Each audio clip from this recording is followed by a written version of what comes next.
السلام علیکم۔ آج ہمارا موضوع ہے جمعہ اور عیدین، تعارف اور معاشرتی اہمیت۔ جمعہ اور عیدین، آج ہم جمعہ نماز اور عیدین کے بارے میں پڑھیں گے کہ اللہ تعالیٰ نے ہم پر جمعہ اور عیدین کے لیے کیا آداب و احکام ہم پر واجب کیا اور ہم ان کو کس طرح سے ادا کرتے ہیں اور ہمیں اس کو کس طرح سے ادا کرنا چاہیے۔ سب سے پہلے نماز جمعہ کا تعارف اور اہمیت ہے ہمارے پاس۔ نماز جمعہ کا تعارف اور اہمیت کہ نماز جمعہ اصل میں ہے کیا چیز اور اس کی کتنی اہمیت ہے اور اس کو ہمیں کس طرح سے ادا کرنا چاہیے۔ جمعہ کی نماز مسلمانوں پر فرض ہے کہ جمعہ کی نماز پڑھنا تمام مسلمانوں پر فرض کیا گیا ہے کہ کسی بھی حال میں ہمیں جمعہ کی نماز کو نہیں چھوڑنا چاہیے۔ اور ہمیں نماز جمعہ کس طرح ادا کرنی چاہیے۔ نماز جمعہ شرعی عذر کہ اگر ہمیں کوئی تکلیف ہے، عذر کہا جاتا ہے تکلیف کو، کہ نماز جمعہ شرعی عذر کے بغیر ترک نہیں کی جا سکتی۔ ترک کا مطلب ہے چھوڑا نہیں جا سکتا۔ نماز جمعہ کو کسی بھی شرعی عذر کے بغیر چھوڑا نہیں جا سکتا ہے۔ نماز جمعہ ظہر کے وقت با جماعت ادا کی جاتی ہے کہ جمعے کے دن جب ہم ظہر کی نماز پڑھتے ہیں، ہم ڈیلی دن میں 5 وقت کی نماز پڑھتے ہیں، تو جمعے کی جو نماز پڑھی جاتی ہے وہ جمعے کے دن ظہر کی نماز کو ہم نماز جمعہ میں تبدیل کرنے نماز جمعہ پڑھی جاتی ہے۔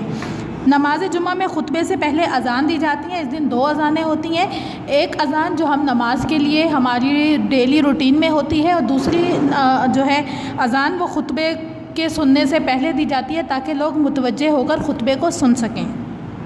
اذان کے بعد امام 2 خطبے پڑھتا ہے جن میں اللہ تعالیٰ کی بڑائی، حمد و ثنا، اللہ تعالیٰ کی بڑائی کہ اللہ تعالیٰ کی صفات، اس کی حمد و ثنا تعریف کی جاتی ہے، نبی کریم صلی اللہ علیہ وسلم پر درود و سلام، اس کی اطاعت و فرما برداری کہ آپ صلی اللہ علیہ وسلم پر درود و سلام کی اہمیت بتائی جاتی ہے، آپ صلی اللہ علیہ وسلم کی اطاعت و فرما برداری کی اہمیت بتائی جاتی ہے، نیکی، بھلائی اور آپس کے اچھے تعلقات کا درس دیا جاتا ہے کہ ان خطبات میں آپ صلی اللہ علیہ وسلم کی بڑائی، اطاعت، فرما برداری، نیکی اور بھلائی اور آپس کے اچھے تعلقات کا درس دیا جاتا ہے۔ اور سلف و ساحلین کے تمام مسلمانوں کے لیے حق میں دعائے خیر کی جاتی ہے اور اس دن تمام مسلمانوں کے حق میں دعا کی جاتی ہے، تمام مسلمانوں کے لیے دعا مانگی جاتی ہے۔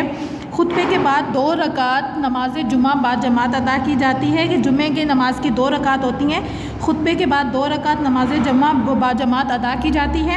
اللہ تعالیٰ نے قرآن مجید میں نماز جمعہ کی تاکید اس آیات میں کی۔ اللہ تعالیٰ نے قرآن مجید کی سورہ ممتحنہ میں، سورہ جمعہ میں آیت نمبر 9 میں نماز جمعہ کے بارے میں ذکر کیا ہے۔ اس کی یہ دیکھیں ترجمہ: مومنو، جب جمعے کے دن نماز کے لیے اذان دی جائے، کہ جب جمعے والے دن نماز کے لیے اذان دی جائے، بلایا جائے تو اللہ تعالیٰ کی یاد یعنی نماز کے لیے جلدی کرو اور خرید و فروخت ترک کر دو۔ کہ جب جمعے کا وقت ہے، مطلب ہم ویسے تو ہر مسلمان پر 5 وقت کی نماز فرض کی گئی ہے لیکن جمعے کو خاص ایک اہمیت حاصل ہے، ٹھیک ہے، اور اس میں کہا گیا ہے کہ جب جمعے کے دن نماز کے لیے اذان دی جائے تو مومنو تم لوگ نماز کے لیے جلدی کرو اور خرید و فروخت ترک کر دو، کہ اپنے زندگانی معاملات کو ختم کر دو، اپنے دنیاوی معاملات کو ختم کر دو۔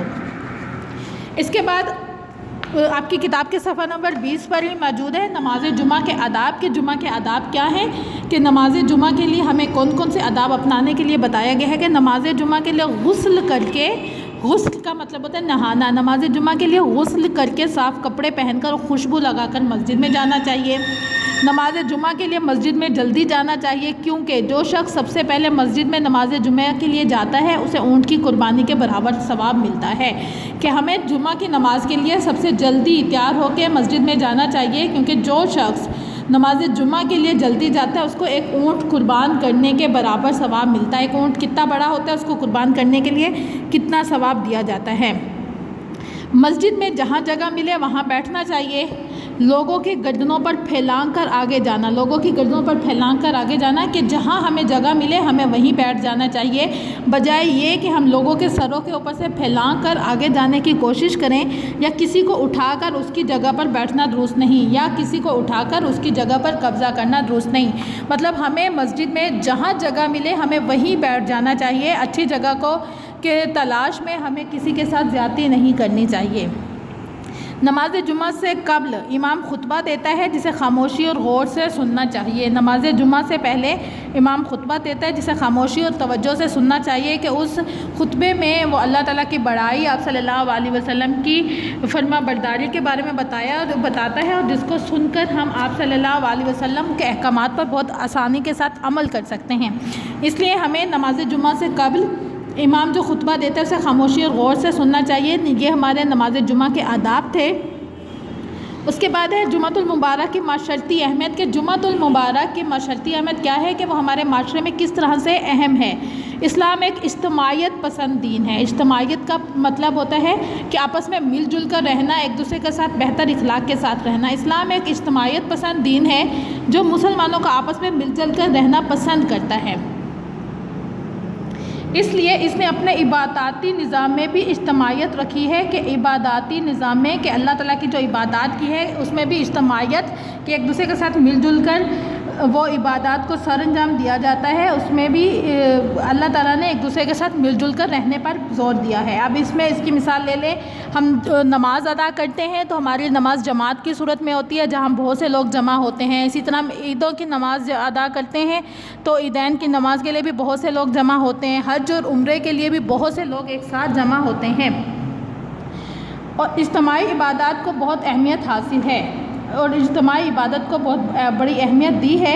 اجتماعی عبادت کا اصل مقصد یہ ہے کہ آپ مسلمان آپس میں مل جل کر زندگی گزاریں، اور اجتماعی عبادت کا مطلب یہ ہے کہ تمام مسلمان ایک دوسرے کے ساتھ مل جل کر آپس میں بہترین طریقے سے زندگی گزاریں، ایک دوسرے کے مسائل کا علم ہو، کہ تمام مسلمانوں کو ایک دوسرے کے مسائل کا علم ہو، دوسروں کے بارے میں جب ظاہر سی بات ہے کہ سب لوگ ایک جگہ پر جمع ہوں گے، ایک لوگوں کی آپس میں بات چیت ہوگی تو لوگ ایک دوسرے کے مسائل کو سمجھ سکیں گے، اور ایک دوسرے کے معاملات کو جان سکیں گے، ان کے باہمی تعلقات خوشگوار ہوں گے، آپس میں ہمدردی، محبت اور تعاون کا جذبہ پیدا ہوگا۔ اسلام کی تمام عبادات باہمی ربط، تعلق اور نظم و ضبط کا درس دیتی ہے، کہ مسلمانوں کی جتنی بھی عباداتیں، نماز، روزہ، حج، زکوٰۃ، تمام عبادات ہمیں باہمی ربط کے، آپس میں رابطے کا، تعلق کا، نظم و ضبط کا درس دیتی ہیں۔ نماز جمعہ اس کی بہترین مثال ہے۔ جی یہ تو ہمارے پاس نماز جمعہ تھا۔ اس کے بعد ہمارے پاس دوسرا جو اہم موضوع ہے وہ ہمارے پاس ہے عیدین۔ ایک مسلمان ہونے کے ناطے ہم سال میں 2 عیدیں مناتے ہیں، عید الفطر اور عید الاضحیٰ، جو بہت زیادہ جوش و خروش کے ساتھ منائی جاتی ہیں۔ تو سب سے پہلے ہم عیدین کا تعارف دیکھتے ہیں کہ عیدین کیا ہیں۔ دنیا کے ہر مذہب اور معاشرے میں کچھ تہوار کے دن ہوتے ہیں جن میں خوشی منائی جاتی ہے۔ نبی کریم صلی اللہ علیہ وسلم مکہ مکرمہ سے ہجرت کر کے مدینہ طیبہ تشریف لائے تو وہاں مقامی لوگ سال میں 2 دن تہوار کے مناتے تھے، چنانچہ اللہ تعالیٰ نے مسلمانوں کو بھی سال میں 2 دن خوشی اور عید منانے کے لیے عطا کیے ہیں، ایک عید الفطر اور دوسری عید الاضحیٰ۔ یہ دن ایک طرف تو مسلمانوں کو اللہ تعالیٰ کا شکر ادا کرنے کا، اور دوسری طرف ایک دوسرے سے میل جول اور ناداروں کی مدد کرنے کا ذریعہ بنتا ہے، کہ یہ 2 دن تو ایک تو ذریعہ ہوتا ہے کہ لوگ ایک دوسرے سے بہت خوشی سے ملتے جلتے ہیں، اور دوسرا اس کے ذریعے ناداروں کی مطلب غریب لوگوں کی مدد ہو جاتی ہے۔ عیدین میں مسلمانوں کی اجتماعی زندگی کا عملی مظاہرہ ہوتا ہے۔ ان عیدین میں مسلمانوں کی اجتماعی زندگی کا بہت زیادہ عملی مظاہرہ ہوتا ہے، کہ مسلمان کس طرح ایک دوسرے کے ساتھ رہتے ہوئے اپنی زندگی کو گزارتے ہیں، اور کس طرح اس عید کو منانے کے ساتھ لوگ اپنی خوشی کا ایک دوسرے پر اظہار کرتے ہیں، ایک دوسرے کے ساتھ میل جول بڑھتا ہے، ایک دوسرے کے ساتھ باہمی تعلق میں اضافہ ہوتا ہے۔ اس کے بعد عید الفطر دیکھنے، عید الفطر رمضان المبارک کے روزے مکمل ہونے کی خوشی میں یکم شوال کو منائی جاتی ہے۔ عید الفطر رمضان المبارک کے روزے مکمل ہونے کی خوشی میں، کہ ہم پورے رمضان کے روزے رکھتے ہیں تو ان روزے کو بدلہ اللہ تعالیٰ ہمیں عید کی شکل میں دیتا ہے، کہ عید کے بعد یکم شوال کو عید الفطر منائی جاتی ہے۔ اللہ تعالیٰ نے مسلمانوں کو حکم دیا کہ وہ عید الفطر کے موقع پر اپنے نادار بھائیوں کی مالی معاونت کر کے، نادار بھائیوں کی کہ جو لوگ غریب ہیں ان کی مالی معاونت کیا ہوتی ہے، کہ ہم رمضان میں اپنی زکوٰۃ ادا کرتے ہیں، فطرانہ ادا کرتے ہیں، تو اس زکوٰۃ کی رقم سے اور فطر کی رقم سے دوسرے لوگوں کی مالی معاونت ہوتی ہے۔ معاونت کا مطلب ہے مدد ہو جاتی ہے، مالی معاونت کر کے ان کو بھی اپنی خوشیوں میں شریک کریں۔ اس کے علاوہ اسلام نے خوشحال مسلمانوں پر صدقۃ الفطر یعنی فطرانہ لازم قرار دیا ہے۔ جو اپنی طرف سے اور اپنے زیر کفالت افراد کی طرف سے ادا کیا جاتا ہے کہ ہم رمضان میں اپنے تمام فیملی ممبرس کا فطرانہ ادا کرتے ہیں، جو ایسے لوگوں کو دیا جاتا ہے جو بہت غریب ہوتے ہیں اور ہمارے فطرانے کی وجہ سے ان کی مدد ہو جاتی ہے۔ فطرانہ ایک طرف تو روزوں میں ہونے والی کمی کوتاہی کے لیے کفارہ ہوتا ہے، تو دوسری طرف اس سے غریبوں اور مسکینوں کی مالی مدد ہو جاتی ہے کہ ایک طرف تو یہ فطرانہ ہمارے روزوں میں جو کمی کوتاہی کمی پیشی رہ گئی ہے اس کا کفارہ ہو جاتا ہے، اور دوسری طرف اس کے ذریعے غریبوں اور مسکینوں کی مالی مدد ہو جاتی ہے۔ صدقہ فطر عید الفطر کی نماز سے پہلے ادا کیا جاتا ہے۔ صدقہ فطر عید الفطر کی نماز سے پہلے ادا کیا جاتا ہے تاکہ غریب اور مسکین لوگ بھی عید کی خوشیوں میں شامل ہو سکیں۔ اس کے بعد دوسری عید ہمارے پاس عید الاضحیٰ، جس کو ہم بڑی عید کے نام سے جانتے ہیں، جس پر قربانی دی جاتی ہے۔ عید الاضحیٰ ماہ ذی الحج کی 10 تاریخ کو منائی جاتی ہے۔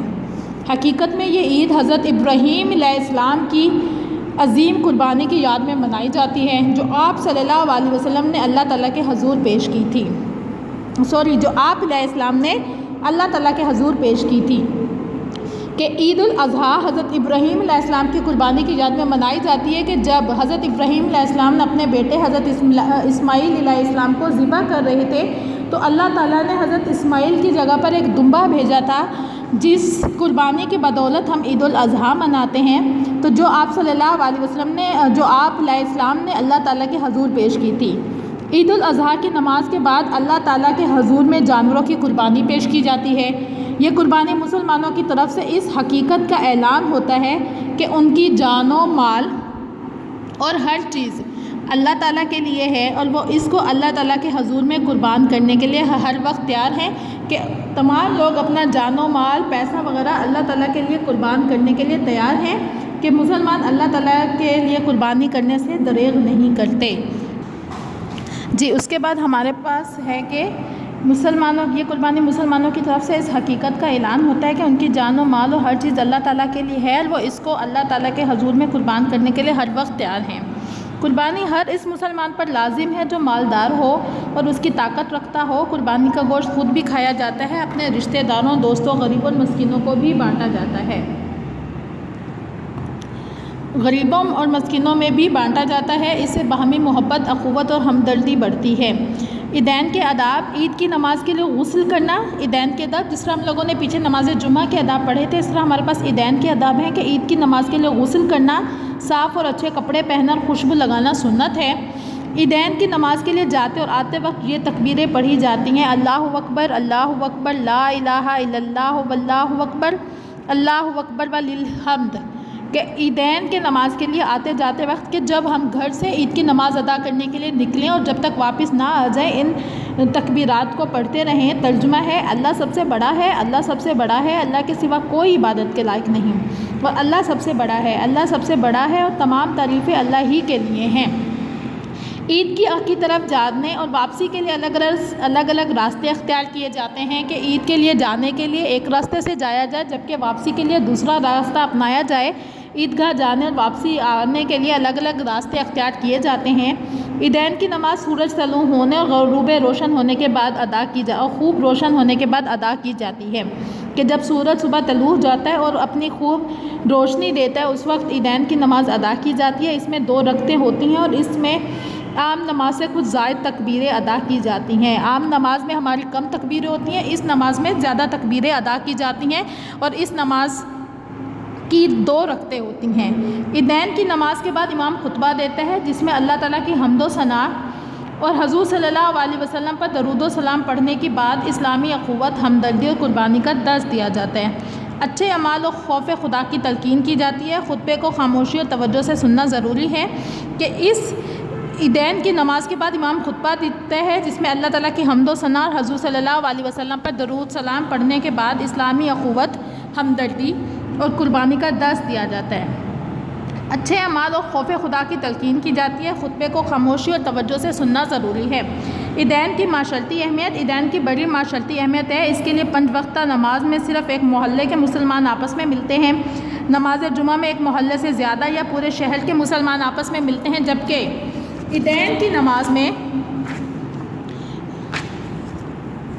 عیدین کی نماز میں محلے، شہر، آس پاس کے مسلمان، مطلب کہ ہم جب ہماری 5 وقت کی نماز ادا ہوتی ہے تو ایک محلے کے لوگ ہوتے ہیں، جب ہمارے پاس جمعے کی نماز ہوتی ہے تو ایک محلے سے زیادہ لوگ جمع ہوتے ہیں، لیکن جب عیدین کی نماز ہوتی ہے تو محلے، شہر، آس پاس کے مسلمانوں کا ایک بہت بڑا اجتماع ہوتا ہے، جس میں جہاں مسلمانوں کے اتحاد، نظم و ضبط اور افرادی قوت کا مظاہرہ ہوتا ہے، وہاں آپس میں محبت، الفت اور ہمدردی کا بھی اظہار ہوتا ہے۔ عیدین کے موقع پر سب مرد، خواتین، بچے اور بوڑھے صاف ستھرا لباس پہنتے ہیں اور ایک دوسرے کے ساتھ مصافحہ کرتے ہیں۔ مصافحہ کا مطلب ہوتا ہے گلے ملنا، اور گلے ملتے ہیں، ہاتھ ملاتے ہیں اور گلے ملتے ہیں، جس سے ان کی خوشیاں دوبالا ہو جاتی ہیں، کہ ان کی خوشیاں بڑھ جاتی ہیں۔ اسلام کے حکم کے مطابق صاحب حیثیت مسلمان فطرانہ ادا کرتے ہیں اور قربانی کرتے ہیں، جس سے غریب اور نداروں کی مالی معاونت ہوتی ہے، کہ عید الفطر پر فطرانہ دے کر مسلمانوں کی مدد کی جاتی ہے، اور عید الاضحیٰ میں قربانی دے کر غریبوں اور نداروں کی مالی معاونت ہوتی ہے، اور اس طرح امیر غریب سب خوشیوں میں شریک ہو کر اخوت اور بھائی چارے کی عمدہ مثال پیش کرتے ہیں۔ اس کے بعد آپ کی کتاب کے صفحہ نمبر 23 پر صحیح جواب پر ٹک کا نشان لگائیے۔ نماز جمعہ ادا کی جاتی ہے فجر کے وقت، ظہر کے وقت، عصر کے وقت، عشاء کے وقت۔ نماز جمعہ ادا کی جاتی ہے ظہر کے وقت، ٹھیک ہے۔ اس کے بعد میں ایک ایک آپ کو کر کے دکھا رہی ہوں، اس کے بعد آگے آپ نے خود مکمل کرنے ہیں، خالی جگہ پر کرنے۔ نماز جمعہ کو بغیر ڈیش کے ترک نہیں کیا جا سکتا، بغیر عذر کے۔